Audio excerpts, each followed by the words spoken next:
pretenses of law they have, including chief among them the indefinite detention bill passed today by the Senate in reconciled form, expected to be passed by President Obama perhaps later today or tomorrow. Remember this day. It is a day to live in infamy. December 15th, 2011, exactly 220 years after the Bill of Rights was ratified in 1791.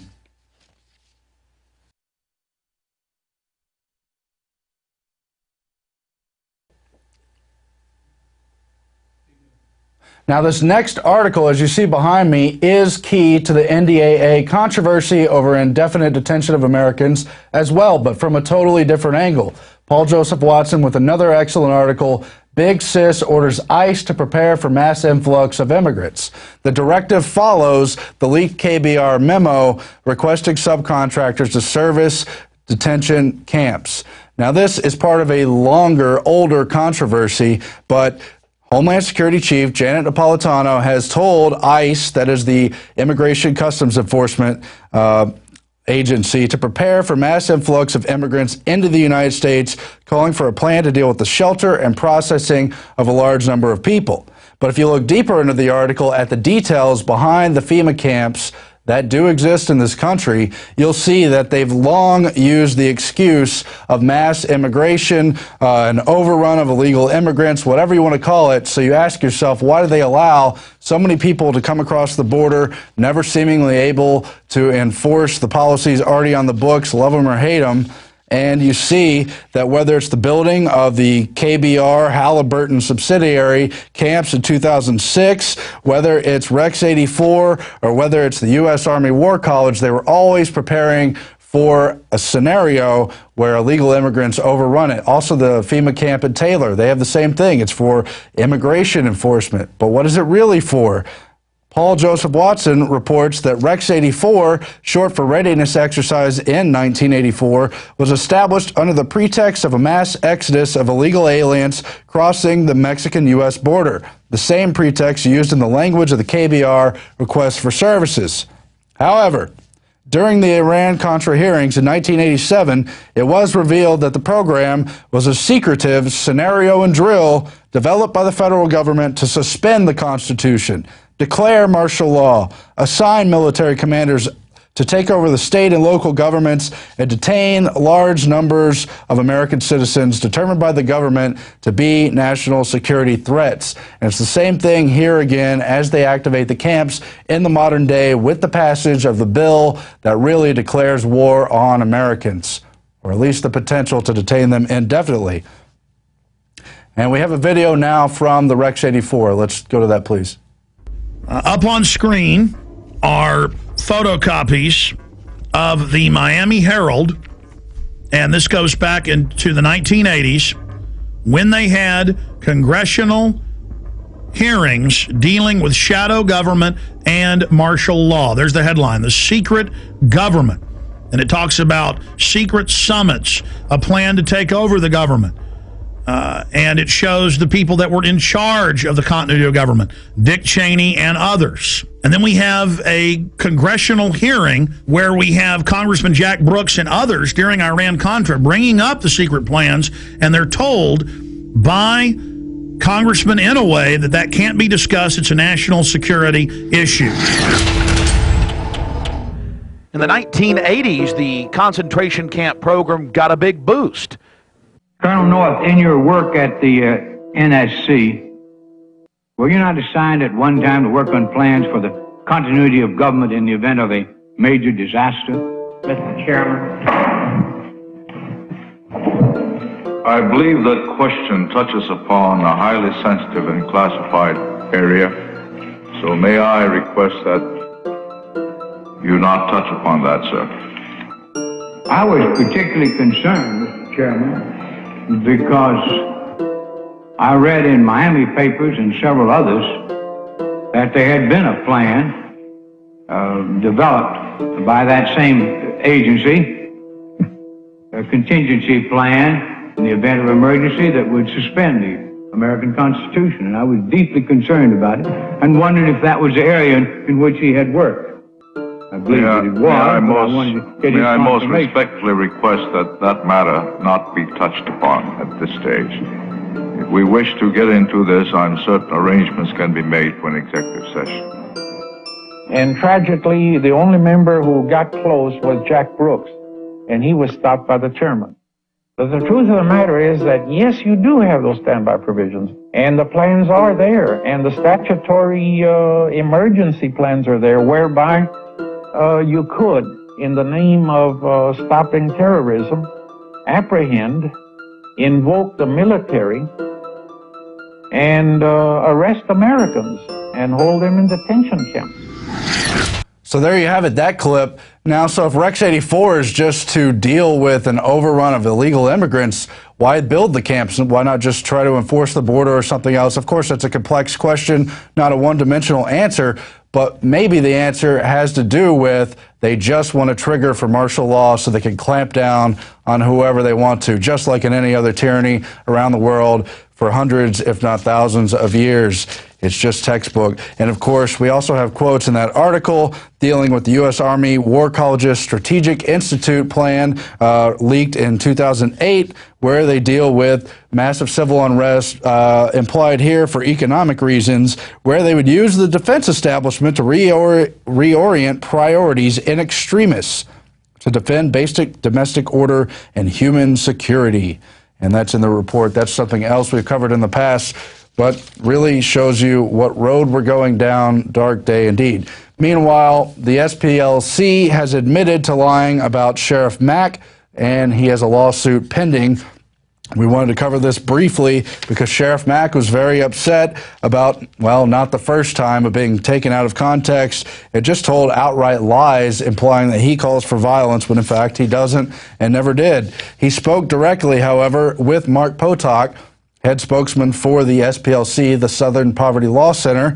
Mack says Potok admitted to him, "We went back and reviewed the tape where we reported you advocated shooting agents, and that isn't what you said." Potok agreed to reprint a retraction. However, Mack says the retraction was a tiny paragraph compared to the massive coverage they had given to the earlier false charges about him, and it could not even begin to undo the vast damage they've done in smearing his name and the CSPOA before other law enforcement agencies. Mack pointed out that Sheriff Dwight Nothstein of Carbon County, Pennsylvania, for instance, has publicly compared Sheriff Mack to Hitler and repeated the SPLC charge that he has advocated shooting federal agents. So at least they printed a retraction, even though they're constantly smearing patriots. We covered a few weeks ago with Stuart Rhodes how they imply him and many others are white supremacists up in Montana, when in fact there's nothing of the sort going on. Just something else to watch. Sheriff Mack, who, by the way, fought at the Supreme Court level illegal gun control attempts when he was sheriff. Very nice guy. We've had him on the program before. In other news, the USDA conspires with biotech industry for complete deregulation of GMOs. That's an article from Barbara Peterson at Farm Wars. She quotes from Truth Out. Under a new 2-year pilot program at the USDA, regulators are training the world's biggest biotech firms, including Monsanto, BASF, and Syngenta, to conduct environmental reviews of their own transgenic seed products as part of the government's deregulation process. So the lack of oversight that currently exists for GMOs will be at an even lesser threshold, as they will be asked to regulate themselves, because basically it would be too tedious to do an environmental impact survey, and that would clog up their ability to sell and otherwise push their ill-gotten products onto the market.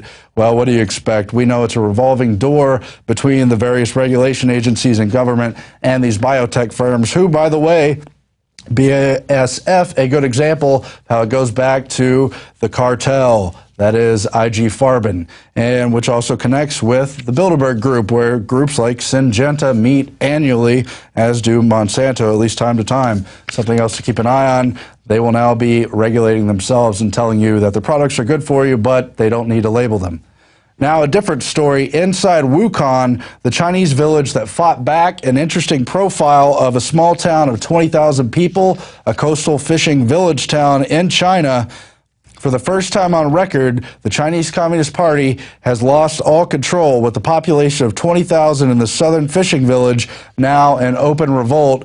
And it goes on to discuss how they ran off the party members from the small town after they began stealing their land and privatizing it and selling it to various commercial interests. And they finally had enough after several years, and 3 months ago began a standoff, and the last Chinese official did finally leave. It adds that although China suffers an estimated 180,000, quote, mass incidents a year, it's unheard of for the party to sound a retreat and actually leave an area that's just in this small town.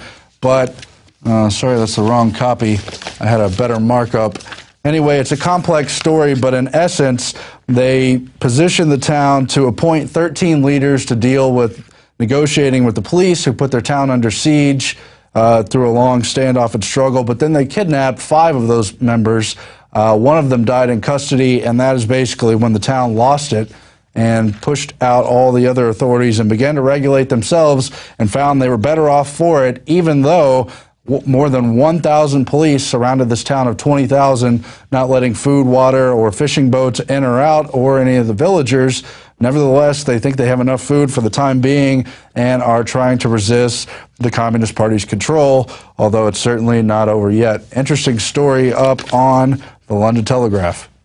Of course, it's almost Christmas time, and this holiday season we have some very special discounts for PrisonPlanet.tv. You can get a yearly subscription, 44% off the regular price at $39.95. It's great. You can share it with 5 of your friends, contacts, perfect strangers, whatever. Let them see the information. You can get an even better deal, in my opinion, 70% off for $129.95. That membership, that you could share with 5 people, plus 18 physical DVDs in the shiny plastic wrapper. You can give to friends, family, or, as I said, perfect strangers. Give the gift of information and truth rather than Chinese-made plastic junk and all the rest of it that comes with the holiday season. Right now, we're going to go to break. We'll be back with the Gunter Spens interview. You don't want to miss it, about how tyranny has dawned on America and what it was like in East Germany.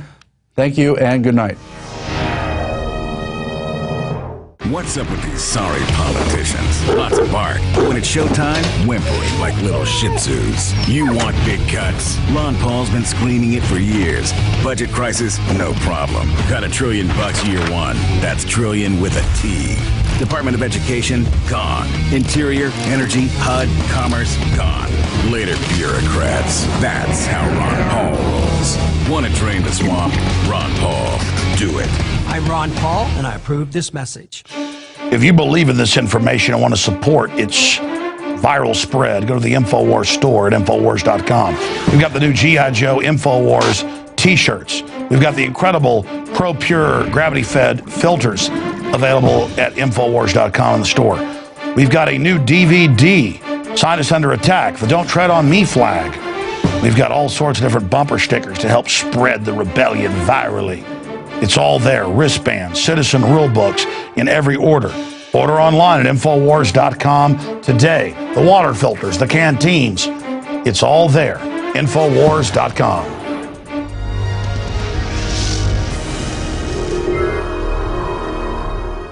Welcome back. It's the second half of INFOWARS Nightly News on this December 15th, 2011 edition. And Gunter Spens is our guest. I interviewed him yesterday on the syndicated radio show, and now we've got him here for the TV show. He lives in Dallas and has been here in the United States for 13 years. He came here as a software engineer working for oil companies, and he was right in the middle as a lieutenant colonel at the highest levels of where the military stand-down began in East Germany, which has been vaunted for its incredible surveillance police state. And talking to him on the radio, and I've seen parallels in the research myself, but I didn't live it, the United States has surpassed East Germany in many respects. And so he's here to break down his experiences there and now parallels to what he sees in the West, promoting torture, secret arrest, military